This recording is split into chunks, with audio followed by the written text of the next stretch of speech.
Jadi ini yang harus kita sampaikan. Pertama, kenalkan dulu bahwa anak kita itu diciptakan oleh Allah itu laki-laki perempuan. Jadi identitas kelaki-lakian keperempuanan. Karena ini nanti penting. Kalau anak-anak kita itu kemudian dia bahkan sejak awal itu dikatakan sama sebenarnya laki dan perempuan itu tidak ada bedanya. Kamu boleh memilih mau jadi laki atau perempuan. Hari ini ibu-ibu di barat itu sedang viral-viralnya, banyak-banyaknya anak-anak umur belasan tahun mengajukan persetujuan ke pengadilan untuk ganti gender, nanti disebut sebagai transgender. Lalu mereka melakukan operasi. Yang laki sudah kadung dipotong penisnya, yang perempuan kadung diangkat rahimnya dan seterusnya.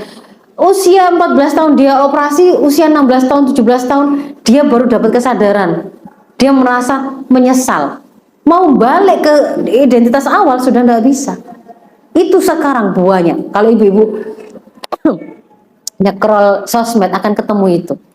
Nah, dan mereka bertanya anak-anak ini, kok bisa sih Anda itu loh, orang tua itu kok bisa Anda itu membiarkan? Saya waktu itu kan masih anak-anak, umur 10 tahun, 9 tahun. Memang Anda pikir apa pikiran saya pada saat itu ketika saya itu minta ganti gender? Kenapa kok tidak dilarang? Pada saat itu ketika dia mengajukan itu, kalau orang tuanya melarang, orang tuanya kena delik, melanggar HAM anak. Karena dia sudah melakukan kekerasan seksual pada anak kalau begitu, karena memaksa anaknya.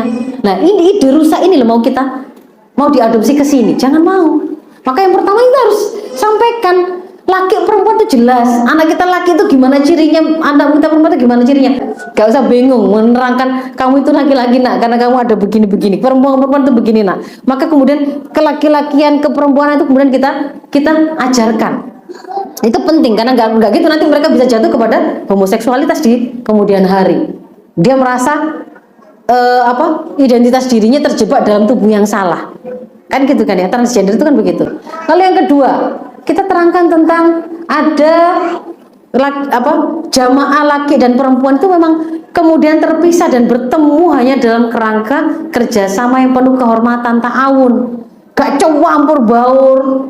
Nah, jadi misalkan kemudian ini anak-anak kita itu terangkan, kamu laki-laki main sama anak laki-laki dulu, perempuan dulu, dibiasakan. Seperti di masjid, sopmu di sana, sopmu di sana. Boleh bertemu, boleh. Kalau waktu kemudian belajar, pada waktu kemudian oleh gurunya diminta melakukan kerjasama apa, boleh. Kan begitu kan ya? Itu membuat mereka tahu bahwa oh ternyata tidak harus selalu kemudian laki perempuan cuma baru di mana-mana seperti seolah-olah tidak bisa dipisahkan. Sebagaimana persepsi hari ini. Sehingga akhirnya dianggap lumrah, laki perempuan naik mobil sama-sama hanya berdua saja wajar, atas nama apa? Teman satu kantor, bahkan nginep di hotel dan di kamar yang sama cuma beda kasur saja dianggap lumrah. Saya nggak ngapa-ngapain kok, wong itu ini memang fasilitas dari kantor seperti ini. Salah itu karena nggak paham gitu ya. Ini yang kedua. Lalu yang berikutnya, kewajiban memisahkan tempat tidur. Ini penting sekali. Di dalam Islam diperintahkan sejak umur 7 tahun. Beda kasur, beda selimut. Nggak boleh satu selimut meskipun beda kasur. Nggak boleh satu kasur meskipun beda selimut. Nggak boleh satu kasur, nggak boleh satu selimut. Ya, ini dalilnya.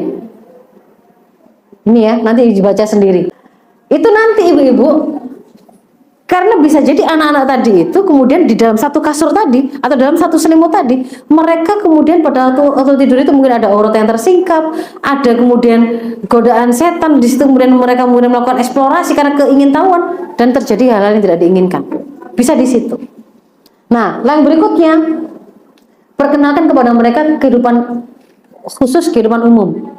Kehidupan khusus itu kehidupan yang kalau kita mau memasukinya itu butuh izin. Kalau kehidupan umum itu kehidupan yang orang mau keluar masuk ke situ itu nggak perlu izin. Di masjid, di sekolah, di jalan kita naik bis itu kehidupan umum. Tapi kalau masuk mobil pribadi, kehidupan khusus atau umum? Khusus. Mau masuk kamar, mau masuk rumah orang, mau masuk kos-kosan. Kalau kos-kosan itu satu kos-kosan begini, untuk bisa masuk ke situ butuh izin, berarti itu sudah kehidupan khusus. Maka di situ kemudian berlaku hukum-hukum tentang kehidupan khusus. Nggak bisa saya terangkan detail ya, singkat saja.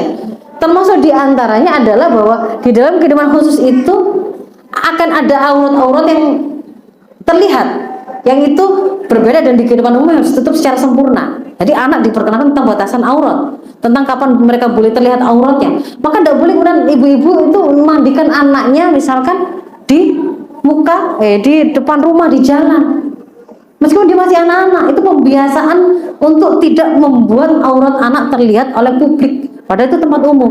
Kan tidak boleh dia seperti itu. Kalau dia ada di dalam kamar mandi, ada teman yang mengganggunya, misalnya di sekolah ini, cerita anak saya ada temannya ke kamar mandi, lalu nanti ada temannya yang berusaha buka pintunya. Itu juga termasuk sesuatu yang nggak boleh dilakukan. Kenapa? Di kamar mandi itu orang terlihat auratnya, ada teman masuk, memaksa masuk, berarti dia melanggar aurat temannya, tidak boleh. Itu juga disampaikan. Jadi di situ ada konsep kehidupan umum, kehidupan khusus. Termasuk diantaranya adalah ada hukum-hukum tentang misalkan kewajiban anak-anak di dalam An-Nur ini masuk dalam kamar orang tua di 3 waktu, itu adalah waktu aurat, tidak boleh.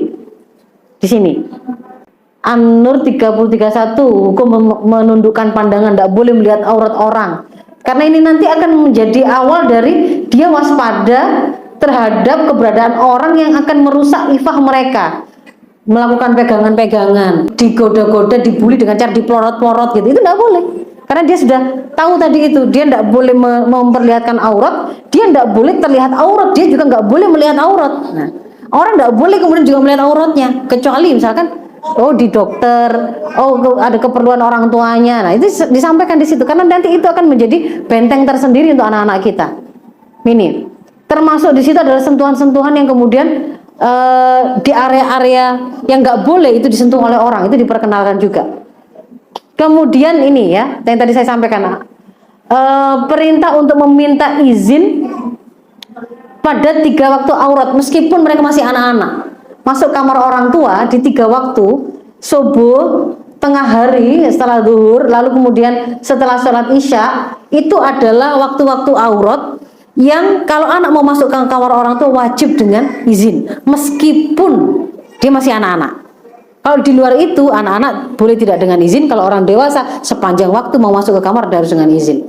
Nah, ini juga akan menjadi sebuah benteng, Bu, ya, yang akan membentengi anak-anak kita dari memiliki rasa sopan santun dan etika yang bagus. Mereka nggak biasa masuk serunang-serunung ketika main ke rumah temannya, ke kamar orang. Ketika masuk ke kamar orang, dia bisa jadi akan melihat hal-hal yang tidak boleh dia lihat. Misalkan melihat orang tuanya dalam keadaan yang tidak boleh dia lihat, itu juga akan berpengaruh kepada benak dia, kan begitu. Mungkin terlihat aurat dan seterusnya. Itu termasuk dia tidak akan mau dibawa masuk ke kamar sendirian oleh orang itu. Kemudian kenalkan batasan pergaulan, ini juga bahasan tersendiri, Bu, ada sendiri ini tentang kholwat, tentang ikhtilat, tidak boleh mojok, tidak boleh, itu ada bahasan tersendiri. Lalu yang berikutnya, siapkan anak-anak tentang pubertas, karena ini nanti diperlukan untuk tidak semata-mata menjaga kesehatan reproduksinya, begitu, Bu, ya, tetapi juga mengenali penjagaan terhadap auratnya itu tadi dari orang-orang yang jahat. Itu yang berikutnya. Nah, ini yang ingin saya tekankan, bahwa ada konsep akil balik dalam konsep Islam sebagai batasan mukallaf, dan orang tua wajib menyiapkan anak-anak kita sebelum mereka mukallaf, mereka sudah siap.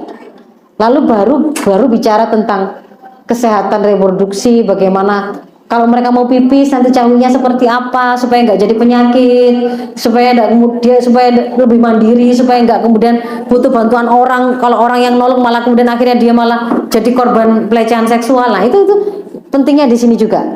Kemudian, nah, secara teknis ini baru kemudian bicara tips-tips yang sifatnya kayak teknis, misalkan gini, dilarang sentuhan dari perut ke bawah, itu kalau misalkan anak laki-laki. Kalau perempuan kalau ada yang memegang kamu di area sini dan sini. Kalau kemudian ada orang yang kemudian meminta mau melihat pakaian dalammu, kamu harus teriak, kamu harus begini, laporan ke guru. Nah, itu tips-tips yang sifatnya teknis setelah yang prinsip-prinsip tadi sudah disampaikan, gitu, Bu, ya.